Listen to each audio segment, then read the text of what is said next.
Kumusta? Pag-aaralan natin ngayon ang bahagi ng story grammar.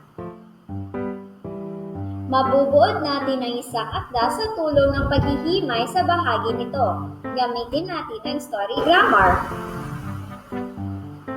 Bahagi ng story grammar. Una, ang tauhan. Ito ang mga hayop, tao o bagay na gumaganap sa kwento. Ikalawa, tagpuan. Dito sinasabi kung saan nangyari ang kwento. Ikatlo, pangyayari. Panimulang pangyayari, dito ay pinapakilala ang mga tauhan at suliranin kanilang lulutasin. Sumunod na pangyayari, sinasabi rito kung ano ang mga sumusunod na papataas na pangyayari. Kapanapanabik na pangyayari, sinasabi rito ang pinakamataas at kapanapanabik na bahagi. Tinatawag din ito kasukdulan.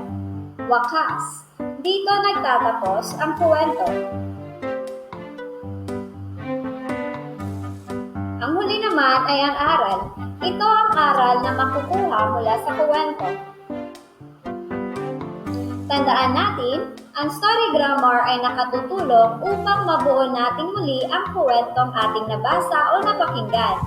Mas lalong maiintindihan natin ang kwento ng mabuti at mapalawak ang ating pag-unawa kung gagamitin natin ang story grammar.